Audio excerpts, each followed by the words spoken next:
Hello mga mamshi! Welcome to our podcast, Caffeinated Motherhood.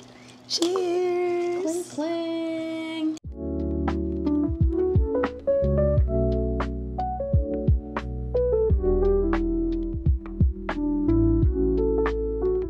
Good afternoon, good evening, and good morning. Yes, everything in between. Ako yung nagpipistachio latte. Na-miss ko magpistachio actually. Mine is strong and sweet. I don't know. Dark chocolate yata and white chocolate. Pero lasang gum kasi may gum ako. Kadiri po. How do you do that? I don't know. I spit out yung gum ko nga right now. For today's podcast, we are going to talk about... I turned into my mother. And I'm kind of okay with it. So, grab your coffee, grab your headphones, gawin yun ako na kailangan yung gawin, and ang kati ng kilikili ko, and let's chat. So, before kids, meron ka bang mga, I'm never doing that, scenario? Parang, kung, ako medyo madami akong, scenario. Sige, ako na mauna, kasi parang nabanggit ko na rin to sa previous podcast natin. Okay. Yun yung laging galit, besh. Diba, napaka-fresh nun yung ating usapang yan. I think yun lang naman yung parang sabi ko, ayoko nga maging galit lagi. Parang nakaka naman na, bakit ba laging galit si mama? Di ko maintindihan. Yun yung unang nagpunta sa isip ko. And parang wala na naman akong parang naging, nag-hold grudge about whatever ginawa ni mother. Alam ko na isa pa. Yung parang minsan, ayaw akong palabasin ng bahay.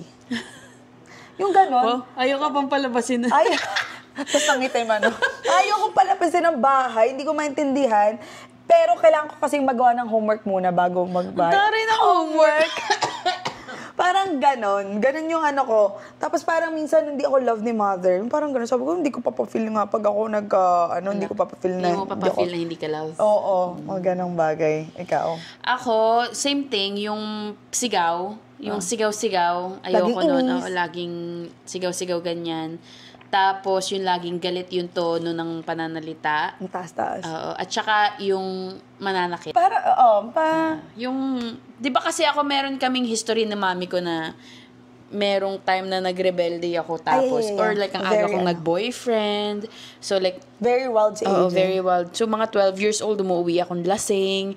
So yung nanay ko, oh my gosh, besh. Kung paano niya ako disiplinahin nun is like, talagang sabunot, sipa, yung mga ganon. So, ang laging tumatakbo sa isip ko nun, nung sinasaktan ako is like, kailangan kong takpan ng muka at dede ko. Ayun lang. Kailangan ko ng takpan. Ganun lang. Tapos wala akong mas masakit yung nararamdaman ko sa puso ko. No? Kaysa sa physical na pananakit ng mami ko. Pero yun yung inano ko sa isip ko na hindi ko gagawin yun pag naging mami ako. Ako nga din, besh, nakwento ko nga recently kay friends din eh. Sabi ko, alam mo ba dati, hindi pa ako, pagtatawagin ako, kasi nga nagtatapo ako, mama, hindi ako pinapalabas. Pero wala akong ma-remember na sinasaktan naman ako. Pero nung alam ko, iyak ako ng iyak buong hapon kasi ayokong kumain. Para maramdaman nila na talagang tampong-tampo ko. Saka lang ko kakain pag sinuyo ko. Halika na, wag ka nang... Gusto ko ng ganon. Parang sabi sa akin ni Franz, parehas nga kayo ni Xavier.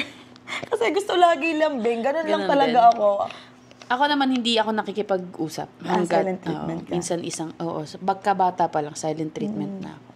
Kaya so hanggang ngayon, dala-dala ko yung silent treatment. So, ibig sabihin, pag pinagsasabihin ka ni mami or inaaway ka, after nun, hindi mo na siya iimikan? Kahit nakakausapin ka? Oo, hindi ako nagsasalita. Oo nga, may mga ganun. Ang gandali nila ako sa Jollibee. Tapos yun na, Jolly. O kaya sa shopping kami.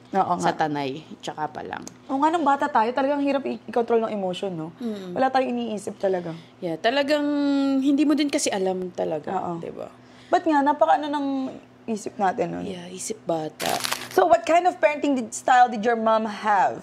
May strict ba si tita or chill? Parang old school? Alam ba natin yung old school? Hindi naman old school mami ko eh. Parang hindi naman siya masyad. Yung old school, yung parang pag hinawakan ka ng lalaki, mabubuntis ka. Ganon, may pagkaganon siya. And then, hindi siya strict in a way na hindi ko nagagawa yung mga gusto ko. Pero, mayroon laging consequences kapag hindi ako sumunod sa gusto niya. Gets? Kunyari, hindi siya grounded ka. Hindi siya nangga-grounded. Parang ganun. Parang free pa din akong gawin kung anong gusto ko, pero lagi ako may consequence na either bugbog or pag hindi ko ginawa yung gusto niya. Which is, natuto ko naman. Oo. Natuto naman ako, pero hindi parang nandun siya sa strict old school way. Pero not as strict as like what you would say strict. Na super strict, no? Parang si mama ganun din. Like, parang mix off ng strict at saka chill at saka parang nurturing. Kasi parang si mama, sinasabi niya sa akin yung mali ko, at the same time, pinapagalitan ako, and at the same time, chill lang siya, hindi ako pisasaktan. Alam mo yung ganon? So parang na-absorb ko yung sinasabi niya, pero nasasaktan din ako in a way. And then like parang yung paglaki ko, ang naaalala ko na lang, Besh, is yung nandito sa Canada. Hindi ko na maalala masyado yung sa mga grades. Ako din. Yung, parang hindi ko na maalala. Ewan ko bakit nawala na sa brain cells ko yun. Pero nung dumating kami dito, hindi naman super strict na magagalit lang siya na hindi kami nagsasabi kung nasan kami ng 1 a.m., 2 a.m. So, yung mga 18 years old ako nun, parang, Cheche, tatawagin sa akin, nasa ka na, 1 o'clock na, hindi ka pa nauwi. Sanabi ko, uwi ko mga 10, ganyan. 10. So, yan, ito, kaila, ganyan. Tapos, pakinggan nyo. Tapos, mamaya, sasabihin ko pa sa kaibigan ko, pagpaalam mo ko, sabihin mo gano'n. Di ba ganun tayo? Sa Philippines? Oo. Tapos, kahit yung pinsan ko, kasama ako na gumala hanggang 3 a.m. Yun na lang yung parang siguro kailangan ni mama na may pagkakatiwalaan para lang makalabas ako ng ganong oras. Hanggang siguro nasanay si mama at si papa na ganong oras na ako umuwi. Nagiging safe naman ako umuwi. Alam ko yung ginagawa ko. Pero talaga sa una, hindi, medyo pa sila, no? Stricto sa'yo. Kaya, ayun, medyo naman. Dito din. Chill lang din. Ganon din sila dito sa akin. Diba? Parang, sobrang against sila sa pagsasayaw ko. Kasi, hindi siya against na huwag kang sasayaw. More against sa mga practices. Mga inom. Kasi lagi ako nagiinom, di ba? Pag nagsasayaw tayo. After practice, ganyan-ganyan. Tapos nga, lagi niyang kayo na lang kasama ko. So, dun sila medyo naging Pero, nag-grow out na naman din nila. Parang nag-grow out na lang din. Parang naging friends na kami, mga 25 years old ako. Parang ganun. Doon na kami nag-start maging friends ng mami ko. Na hindi na siya very mommy, yung tingin ko sa kanya. Barkada na lang. Dito rin din ako natuto kasi parehas lang din tayo ng age. Wow. Tangina. Ang feeling lang. Amfi. How did the way you saw her influence what you expected parenting to be like in the beginning? I think like na-influence hindi ko alam kung influensyahan o na-influence sahan ako ni mama. Kasi sa growing up, yun nga, sabi ko nga sa inyo, na lagi akong ini-involve ni mama sa mga gawaing bahay. Nung sa Pilipinas talaga, sampay kami. Every Sunday morning, sasampay kami sa umaga, maglalaba. Tapos yung namin, Besh, yung labahan namin, ditunggapang ganon. So, kailangan mag-pump kami ng tubig, tapos doon naglalaba, ganyan. Lagi kaming ini-include ni Abby doon, tapos nagsasampay kami. So, na-influensyahan ako nung growing up na hindi na siya mahirap sa akin gawin ngayon. So, para bang naging regular sa akin na, okay, after kumain, dapat clean yung table, tapos agad-agad iwawash yung plato, o kaya dapat ayos yung bed mo, kasi ganun kami, pinalaki. O ganun ko siya nakita, si mama, napakalinis. So, ganun din yung ko ngayon, na a-adapt sa kanila growing up. Oo. Ako Nagmalinis parang, ako. like, hindi na kailangan sabihin and stuff. Like, naging normal na sa'yo yun, na yun yung regular. Oo. Yun yung na-influensyahan ako ni mama dahil sa nakita ko siyang ganun growing up. Yun na yung parang ako ngayon, I think. Ako naman, parang feeling ko ang naging influence sa akin ng mami ko sa like the parenting and stuff is like pre-parenting pa lang yung sa parenting okay. Yeah. Yung pre-parenting pa lang parang sa yung pag-seek ko ng therapy, ganyan. Kasi nga sabi ko, hindi ako magiging gantong mommy. Yung parang kailangan ayusin ko so na. So, it opened you na... Baka may ibang way kung paano ko pwedeng maging parent. Communication-wise. Gets? Like, so, doon ako nag-try mag-stick ng therapy, ganyan-ganyan. Dahil dun sa nakita mo yun. Oo, yung parang i-heal yung Childhood. wound ko sa mami ko, ganyan-ganyan. Parang ganun. Although, like, wala naman ako sama ng loob in a way. Pero, syempre, parang nakaano siya sa akin. Para ba akong tinatakan nung bata ako na ganto yung relasyon ko sa nanay ko. I don't want that to be my relationship with my kid growing up. Hindi, ayokong maging ganun din yung gets. So, naghanap ako ng way. So, that opens the idea. So, naghanap ako ng way para, paano doon pumasok yung gentle parenting, yung ganyan, yung yung mga ganun. So, yun yung, feeling ko yun yung pinaka naging influence sa akin ng mami ko. Sa mga ganyang bagay. Yun pala, based pala sa parenting, yun din yung nag-influence sa akin, which gusto ko rin turuan kay Xavier paglaki. Kasi, friends, ayokong maging kasi katulad ni Franz. Kalat ka, although lalaki. Si Tej, hindi makalat. Tinan mo. Like, parang, lalaki can be not makalat too. I mean, like, okay lang naming makalat, pero lilisin mo. Ayoko yung parang, ang mga damit mo, parang snake na lang dyan, na parang papunta sa, may sus ko po, bisit ako dyan. Makakainis. Anyways, yun nga. Nare-remember mo ba yung first time na naisip mo na, oh my God, para na akong si mama? Anyan, i-relate natin nga kay Franz. Hindi siya nangyari kay Xavier. Nangyari siya nung nag-move out ako sa bahay. And I was like, ganito pala na-feel ni mama. Nabubuisit sa mga kalat. So, lagi yung sinasabi kay Franz, ayusin mo yung bed na yan. Para so, wait lang. Bakit ako parang nagiging si mama ng kala mo kung sinong may-ari ng bahay? Alam mo yun, kasi wala pa naman kaming bahay. Pero ito, bed pa lang to ha. Ang dami ko nang sinasabi kay Franz. Naku, Kuya Franz, mag-ready ka na pag may bahay. Siguro ayaw pa naman ni Franz na dire-diretso yung mga commands ko. Siyempre, ang dami ng corner pag meron ng bahay, diba? So, parang sa isip ko, oh my God, itong si Franz talaga parang bata.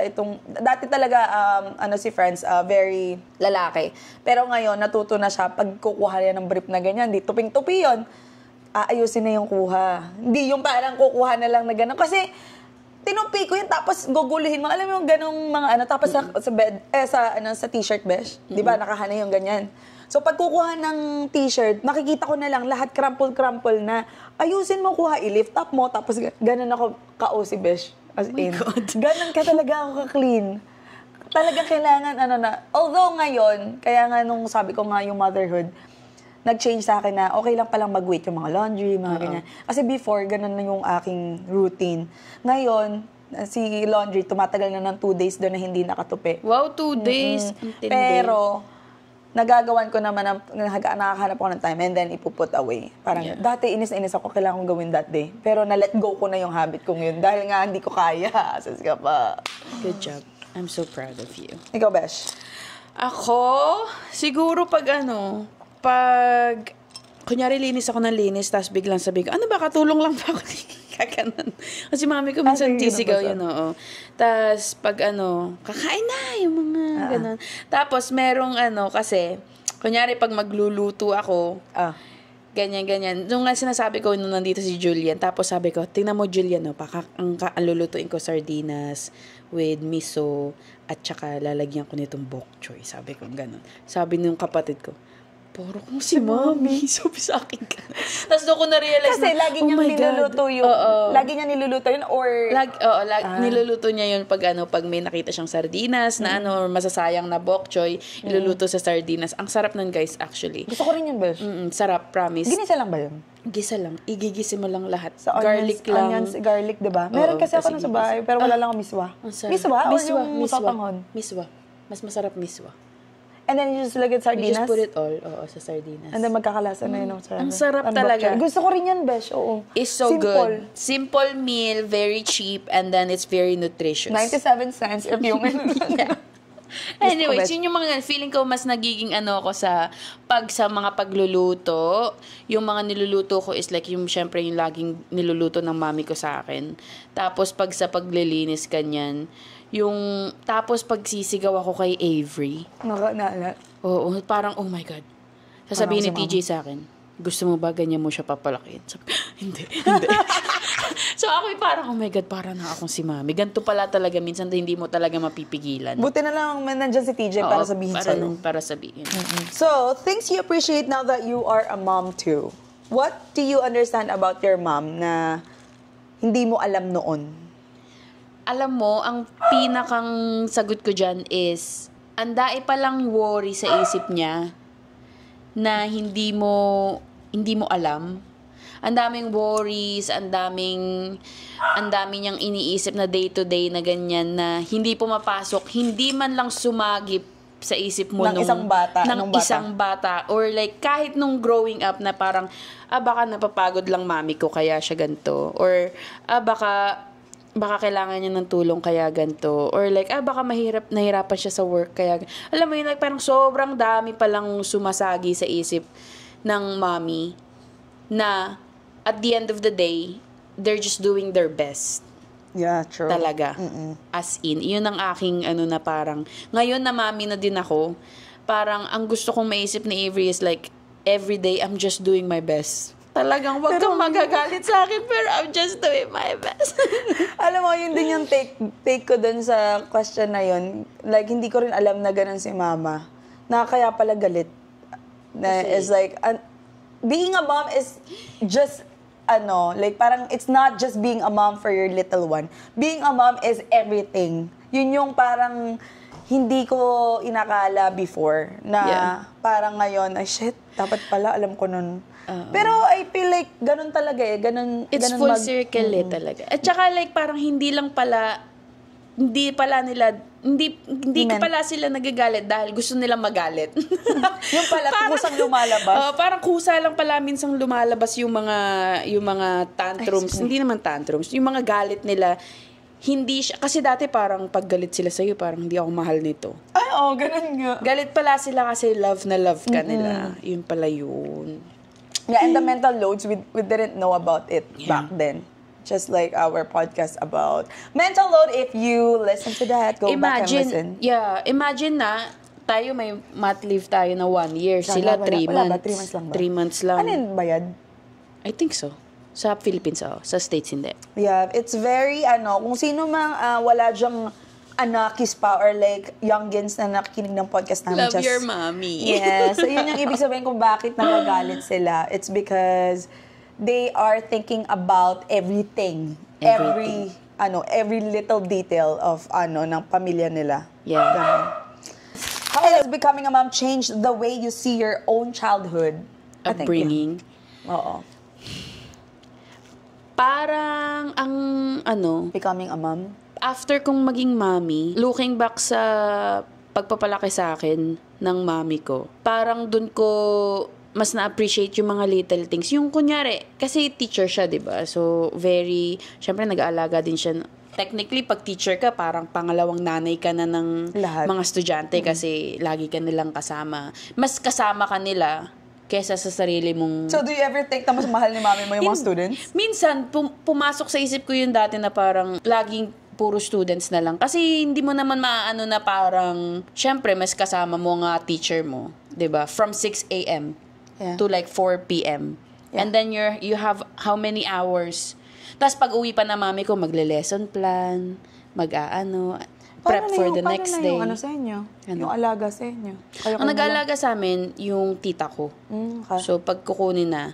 So, kumbaga, hindi ko maalala yung mga night time na magkakasama kami sa family. Ang lagi kong naalala is like yung weekend na... Kasi doon siya walang nandun sa amin talaga, completely sa amin lang siya. Kasi pag Monday to Friday, yun nga, 6 till like, I don't know, 9, nagsusulat ng lesson plan, nag-check ng mga test, chuchu, ganyan. Ang hirap din kasi maging teacher.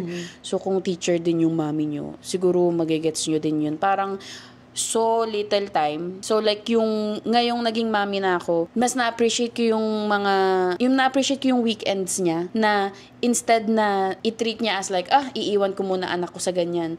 Mag-enjoy ako, parang ganon.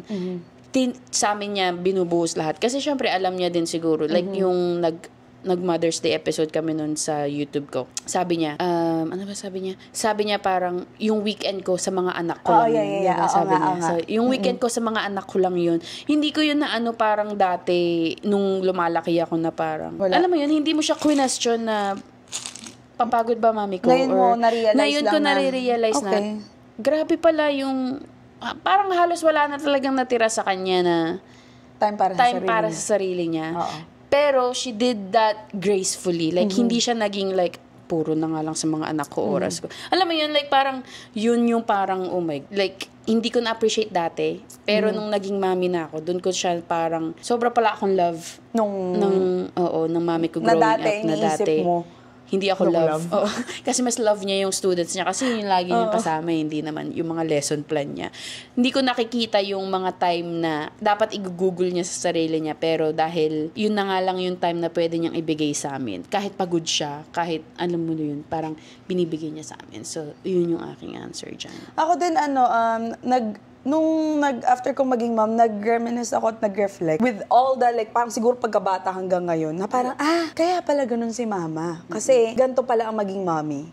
So, parang I can talk about it, like, non-stop, pero, like, ang nag-stick out sa akin is, like, yung pagiging hardworking niya as a mom nung bata kami. Kasi, besh, hindi naman kami mayaman nung, nasa Pilipinas, eh. Di kami yung parang lagi ako may bago, alam mo yung ganon. Pero, napaaral pa nila kaming tatlo, or kaming dalawa ni Abby actually, sa isang private school na very well known sa city namin. And then, like, parang, ano ba yung percent, besh? 53,000 or whatsoever. Alam mo yung parang, talagang they made it happen kasi they want the best for us. And then, they keep grinding money and like, parang, every morning till night, nagwo-work sila. Nang noon, hindi ko naman sa parang nisip ko, lagi na lang work si mami. Pero ngayon, nare-realize ko na grabe yung sacrifice na ginawa ni mother, na nag-work siya ng umaga hanggang gabi, tapos paulit-ulit hanggang Saturday, para lang mapastay kami dun sa school na yon at ma-maintain namin hanggang makatapos kami dun sa school na yun. Kasi kung hindi talaga kami makatapos eh. Like parang, pwede naman kaming mag-public school lang, besh, pero private. They want us to be sa private school, and then meron kaming parang na nagsusundo sa amin at naghahatid, yung mga ganun-ganun. So parang, very, very, grabe yung impact pag naging mom ka talaga. Kasi, mapapaisip ka na lang sa mga bagay na hindi ka nagiging grateful before, na ngayon na parang, shit, I should be thankful. Ang hirap pala. Like, so parang ngayon, ang nagiging fruit nung nangyayaring reflection mo is like, I wanna be my mom. I wanna do my best for my son or my daughter. So parang meron ding nagagawa sa amin, kumbaga ganun. Pero nasa huli naman lagi talaga yung realization and whatsoever. Pero yun yung maganda doon actually, being a mom. Yun yung pinakamaganda sa pagiging mother. How do you balance honoring her with parenting in your own way? Honoring her? Honoring her? Siguro yung mga bagay na alam kong nagwo-work sa akin. Like yung parang, yung pagtatry ko magluto ng mga luto niya. So, yun, ino-honor ko siya. Kasi, enjoy ko yun. Love na love ko. Luto talaga ng mami ko. Mm-hmm. So, minsan, yung inaaral ko yung mga recipe niya, ganyan, doon ko siya ino-honor. Kasi, gusto ko na magustuhan din ni Avery yung luto ko, na babalik siya sa akin lagi. Pag nagsa-start na siya ng sarili niyang pamilya, babalik siya sa akin na parang, gusto ko luto ni mami. Yung ganun. Oo nga, that's so sweet. Ayun ang sa akin. As much as I wanna say the cooking as well, kasi si Papa yung nagluluto sa amin, sa akin naman is like, yun, kung ano yung nagustuhan ko sa kay Mama nung growing up, na including me in sa mga house chores, yun din yung gusto kong gawin kay Xavier, na parang matuto siyang maging ma-involve sa mga gawaing bahay. Para naman yung mapapangasawa niya is ma-impress at saka hindi mabwisit sa kanya. True. Parang ganon. What have you unlearned or relearned as a mom? Ako, besh, yung sinabi ko kanina. Ano? I've learned that hindi kailangan perfect lahat nung after a mom.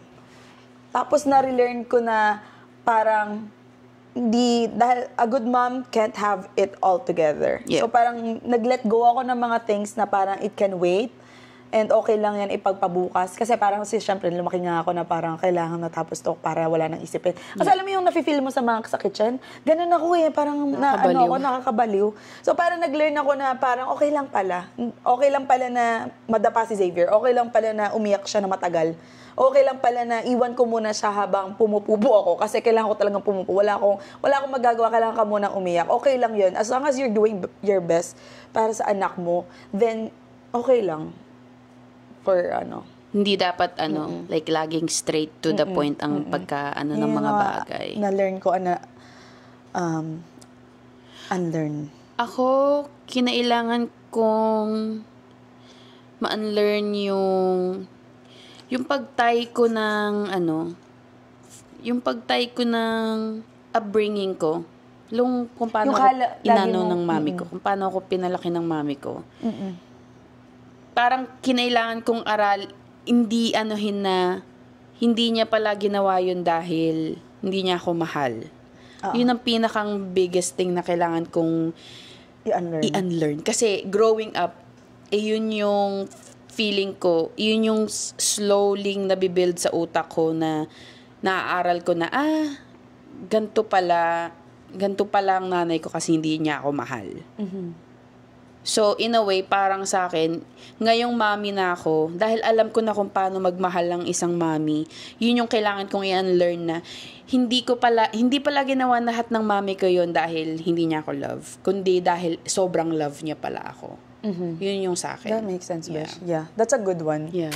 Okay. Do you feel proud to be like your mom in certain ways? Yes, Besh. Sino ba naman? We are very proud. Yeah. Kahit ano man yung ginawa ng mami namin sa amin or sa inyo, sino ba namang hindi magiging proud na dahil doon is like naging ganto kang tao. Alam mo yun? Yes, exactly. Yeah. Naging maganda naman yung naging result. Ako din. Ako minsan sabi ko parang gusto ko na lang maging mami ko ako. sana maging kalahati ako kung paano ang mami ko. Para kay Avery. What do you hope your kids will say about you one day? Siguro yung something na hindi ko nasabi growing up is that parang gusto ko masabi sa akin ng mga kids ko is like confidently masabi nila na love ako ng mami ko. Yun ang sa akin. Ako naman yung ano yung sinabi ko ngayon, they can probably say in the future na, kaya pala ganun si mami. Alam mo, hindi ko alam kung ilang kids pa, pero kaya pala ganun si mami kasi ganito pala yung nafe-feel ni mami. Kung magkakaanak ako na babae. Yeah. Gusto ko rin masabi nila na kung ano ko ngayon, ganun din sila pag growing up. Yeah. Last question. I mean, not a question, but kung mag-listen ng mami mo sa episode na to, parang weird, mag-listen ng mami mo. Ang tita. Kung mag-listen si tita and mami sa episode na to, ano ang gusto mong marinig nila? Marinig ni mother. Happy Mother's Day. Back to Mother's Day. Kakabuisit. Kung si mama nakikinig ngayon, kung nakikinig ka man, isasend ko sa'yo yung link na to para marinig mo. Yeah. Pero gusto kong sabihin kay mother na I'm very thankful sa way kung paano niya ako pinalaki. Kasi kung paano niya ako pinalaki is dahil doon naging independent, strong woman ako. Like parang wala akong ni-regret doon sa mga ginawa niyang ways of parenting. And dadalhin ko yon hanggang sa tumanda ako para maipasa ko din yung mga ways of ano ba tawag dun, Besh? Ways of pagpapalaki sa amin is maipasa ko din sa kala Xavier or sa future kids namin ni Franz. And that I always appreciate you, mother, and that very, very thankful that I am your daughter and you're my mom. And also, ayun, wala na ako sasabihin. Speechless na ako. But yeah, thank you, Mama, for everything. Ayun. Cutie! Ako, sa mami ko, siguro kung naririnig mo to, or papanoorin mo man itong episode. Feeling ko na lagi nang nakikinig yan. Laging si mami. Kahit hater ko siya, lagi siyang nakikinig. Pero, sorry, dahil dinout ko talaga yung pagmamahal mo sa akin growing up. And, I hope you know and I hope I'm making you feel na kung paano ko inaano yung family ko ngayon is Nakikita mo yung sarili. oo, parang sobrang laki ng influence mo kung paano ako bumubuo ng pamilya ko right now, and that every day parang I just wanna make you proud. Parang ganon. And every day, we look up to you guys. Yes. Exactly. Always. Like, I always look up to... The mom is the best friend after you become a mother. Yeah. And hindi ko man akalain na Magiging best friend best friend kita talaga.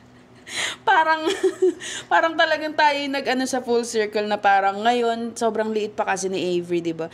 Parang, para talaga kaming best friends. So, feeling ko, syempre hindi ko naman alam kung ano bang tumatakbo sa isip ni mami dati. Pero laging umano sa back of my hand na parang, ganito din ba yung na-feel ng mami ko nung ganito pa akong kalit na parang, oh, you're my best friend, parang ganyan. Tapos, yung na-feel niya ngayon na, nandun na uli kami sa stage na yun. So, yes. Oh, bumalik. Ang galing. parang full circle. Ang galing na. So, kung magiging stage man na 16 to 20 something, pag kailangan nyo lang talagang i-weather ang store, babalik din sa inyo ang inyong mga babies. Yes. Ayun. That's true. That is all for today's episode. Yes, wala na akong ano. That is for today. So, hope you guys like our little chat. Yes. Kung little man ito, I think. Yes, it's very little, I think. But yeah, hopefully, meron tayong napulot kahit konti. I think ang lesson ng episode is mahalin nyo lang ang nanay nyo. Yes. And you'll become you'll become your mom someday. And it's okay. Yeah. Too. And ako, yun lang ang pinagpe-pray ko. So, it's different for everyone. Yes. But yeah. Anyways, that is all for today's episode. Follow our social media, our YouTube, our Spotify, our Instagram, and Thank you. Thank you for listening. See you guys On later. the next episode. Bye.